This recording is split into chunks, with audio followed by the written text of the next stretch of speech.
La litúrgia del temps d'Advent, germans i germanes estimats, ens presenta tres personatges principals. El profeta Isaïes, en el llibre bíblic que porta el seu nom, es recullen els clams de la humanitat antiga i s'anuncia la futura vinguda del Salvador Messies, l'Emmanuel.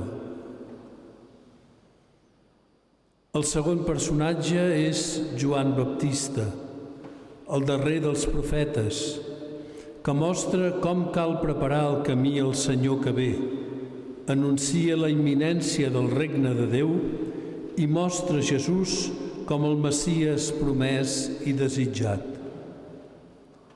El tercer personatge és Santa Maria, la mare de Jesús, el Messies, i per això Mare de Déu.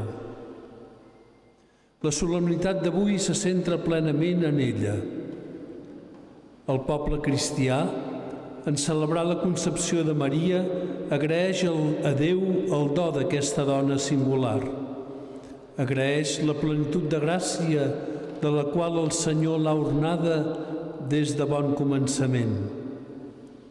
I també la lloa a ella per la seva fidelitat plena a Déu viscuda ja des de petita.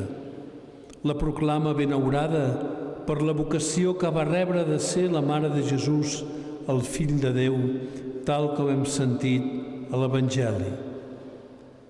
I agraeix encara al poble cristià la missió de Santa Maria prop del seu fill i la seva funció en l'Església.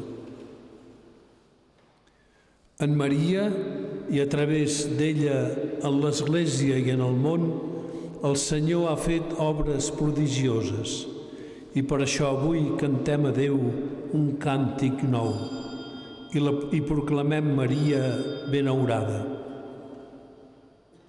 En ella tot és do de Déu i tot do troba una correspondència perfecta en ella. Sempre atenta al pla diví i per això sempre ben disposada a escoltar i a acollir. Acull primer la paraula eterna de Déu en el seu cor i després, fidel a la seva vocació, acull aquesta paraula eterna en el seu sí. Per això, en la solemnitat d'avui, donem gràcies per les meravelles que Déu ha fet en Santa Maria i per la generositat d'ella a servir Déu i els altres. Ho trobem d'una manera ben palesa en l'acció de gràcies que la litúrgia fa en el prefaci. Comença agraint que Déu preservés la Verge Maria de tota màcula de pecat original des de la seva concepció i que l'enriquís amb la plenitud de la gràcia. En paraules de la carta de Sant Pau als cristians d'Efes que hem escoltat a la segona lectura, Déu l'elegí i la beneí amb tota mena de dons espirituals d'una manera eminent per fer-la tota santa. Aquesta elecció era a causa de Jesucrist. D'aquesta manera, Maria capgirava la situació d'enemistat radical amb Déu creada per la desobediència d'Adam i Eva, que era portadora de mort, tal com hem escoltat a la primera lectura. En Maria es fa realitat la bona nova que anunciava aquesta lectura. Vindrà un dia, deia, en el qual el descendent d'una dona vencerà radicalment el poder del mal. Enmig del desastre i de la desolació més grans, Déu no abandona la humanitat. Al contrari, li promet la victòria salvadora de Jesucrist, el Fill de Maria. Cantem al Senyor un càntic nou. Ha fet obres prodigioses en Maria i en l'Església, en cada batejat i en el conjunt del poble cristià, sempre en bé de tota la humanitat. Amb la plenitud de gràcia que li fou atorgada, Déu anà preparant Maria per fer-la una mare digna del seu fill diví. Digna humanament, per tal que contribuís a forjar amb tota la seva maduresa la personalitat humana d'aquest fill. I digna espiritualment, perquè el seu cor i el seu sí esdevinguessin una nova arca de l'aliança, un temple sant per acollir la santedat divina del fill. Per això, creixent cada dia més en la fe i en l'amor, el cor de Maria esdevenia un fogar d'adoració i de contemplació, ple d'agraïment pels prodigis que Déu obrava.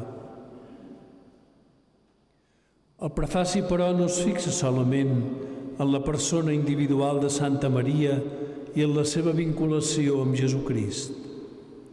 Dóna gràcies també per la relació íntima entre Maria i l'Església. D'això en destaca sobretot dues coses. D'una banda, Maria prefigura l'Església, és a dir, la representa anticipadament. Ho fa portant el Crist al món, anunciant-lo i servint-lo amorosament. Ho fa també en la seva santedat immaculada i en el seu amor esponsal a Déu, perquè, tal com ensenya també l'apòstol, Jesucrist vol purificar i santificar l'Església, que és la seva esposa, perquè sigui santa i immaculada, i per portar-la a la seva presència sense taques ni arrugues. I en parlar de l'Església, l'apòstol es refereix al conjunt del poble cristià i, per tant, a la vocació de cada batejat, a cadascun de nosaltres. El prefaci encara destaca que Maria és advocada de la gràcia i exemple de santedat per al poble cristià. Advocada de la gràcia, en el sentit que, assumpta al cel, intercedeix per tal que Déu atorgui els seus dons als deixebles de Jesucrist. I exemple de santedat, és a dir, de vida de fe i d'amor lliurada a Déu i als germans. Per això és el model de l'Església i és el model de vida de tot cristià. Aquesta és la raó per la qual la solemnitat d'avui no es pot quedar només en l'admiració pels dons fets a Maria Immaculada. Ens ha d'implicar profundament, perquè també a nosaltres Déu ens ha elegit en Crist, com deia la segona lectura. El gran projecte del Pare del Cel sobre la humanitat entorn de Jesucrist s'inicia en Maria, però ens implica també a nosaltres. Nosaltres, a diferència d'ella, sí que tenim taques i arrugues pel pecat i hem de treballar per rentar-les i per planxar-les, per treure-les de la nostra vida amb l'ajuda de la gràcia divina.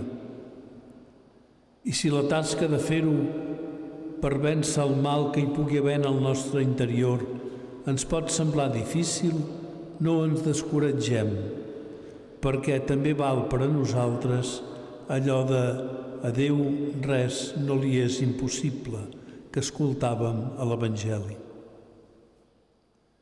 Maria, amb la seva pregària intercessora, ens ajuda a acollir la gràcia que el Senyor ens atorga i en el dolor, la incertesa i la precarietat de l'epidèmia que afligeix el món, ella ens és mare de consol i d'esperança. Ara en l'Eucaristia rebrem els favors del Senyor fets de misericòrdia i de força espiritual, perquè el nostre interior es vagi transformant segons l'exemple de santedat que trobem en Santa Maria, la Mare de Déu. Cantem, doncs, al Senyor un càntic nou. Ha fet i fa obres prodigioses.